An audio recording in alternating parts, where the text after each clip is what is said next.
สวัสดีท่านผู้ชมที่ฮักแพงตอนนี้สมแพงกำลังขี่รถไฟเยี่ยมโยขบวนฟู่ซิงเดินทางจากคุนหมิงไปฮอดนครหลวงเวียงจันทน์โอ้บ่แม่นที่จริงแล้วมื้อนี้สิไปฮอดแด12,000นาเพื่อไปลิ้นปุ่นโฮดน้ำและมื้ออื่นเนาะปีใหม่ลาวและปีใหม่เผาลือก็จะเวียนมาถึงนอกจากนั้น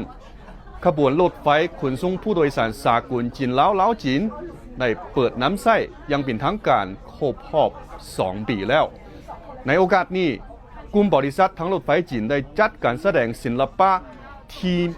ม่วนซื่นที่มีความม่วนซื่นนอกจากนั้นได้แสดงหลายรายการทั้งจีนและลาวต่อไปติดตามส่งแพงพวกเขาไปร่วมกันสัมผัสบรรยากาศม่วนซื่นอยู่ถึงรถไฟ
摇动手中的花环，和我们一起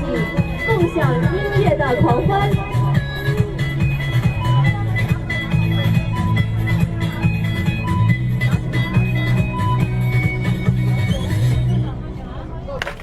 今天我们相聚在动87次列车，开展漫游新丝路，共筑中老情的主题活动。主人何谓燕少贤？今师姑许，对尊酌。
明月几时有？把酒问青天。不知天上宫阙，今夕是何年？我欲乘风归去，又逢琼楼玉宇。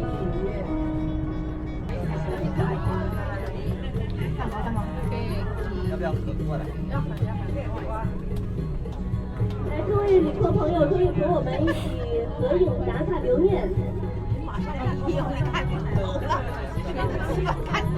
好的，我们后面的朋友们都可以一起站起来，来到我 เมื่อ 们 นี้เนาะยังมี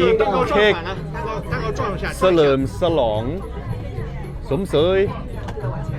ขบวนรถไฟขนส่งผู้โดยสารสากลจีนลาวลาวจีนครบรอบ2 ปีมีเค้กใหญ่เนาะ birthday cake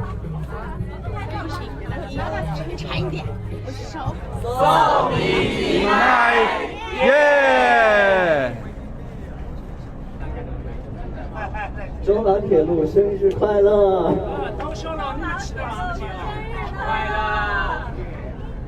Happy birthday 泼水节快乐，สวัสดีปีใหม่ สบายดีปีใหม่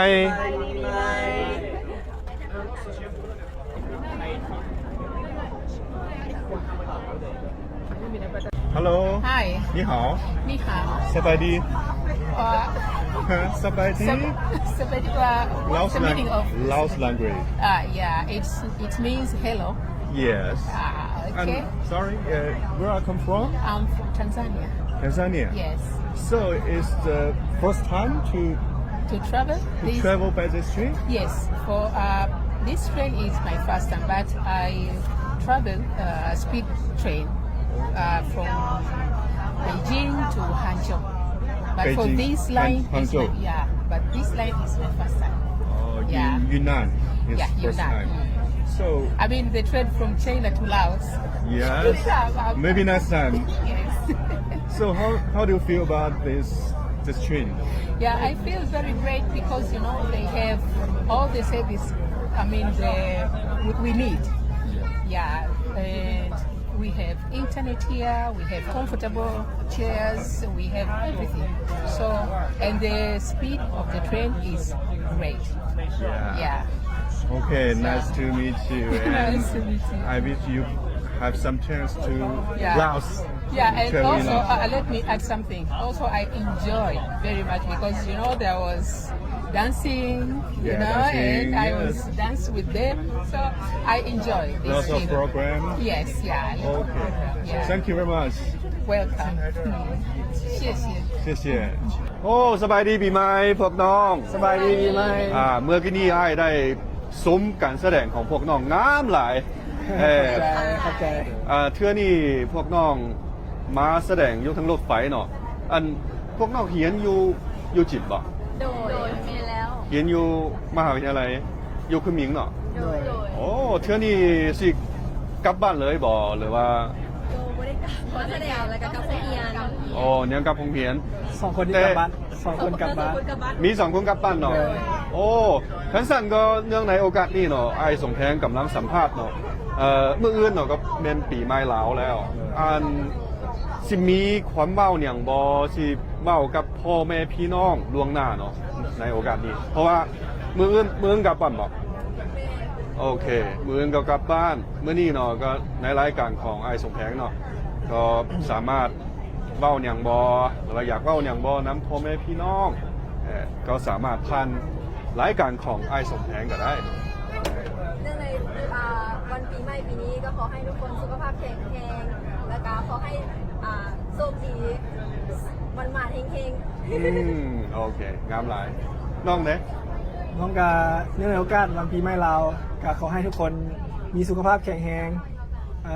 ร่ำรวยแล้วก็โชคดีตลอดปีแล้วก็ตลอดไป ๆไม่ใช่ หลายใจ พวกน้องยังต้องกลับโรงเรียนเนาะไปเรียนต่อ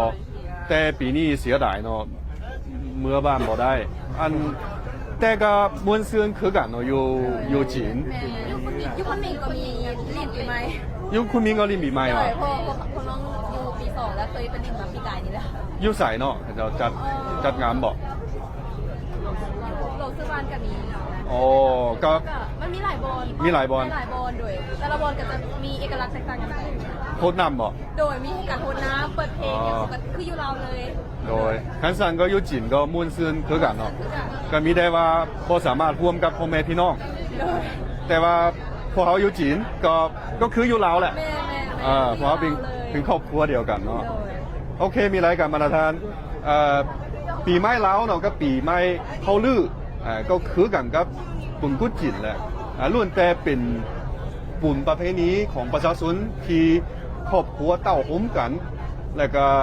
สมใส่ชีวิตที่มีความสุขร่วมกับครอบครัวเนาะแล้วก็เนื่องในโอกาสนี้ส่งแพงก็ร่วมกับนักศึกษาลาวที่เรียนอยู่จีนพวกเขาร่วมกันขอให้มีรายการทุกทานมีความสุขโชคดีตลอดปีใหม่และเข้มแข็งตลอดไป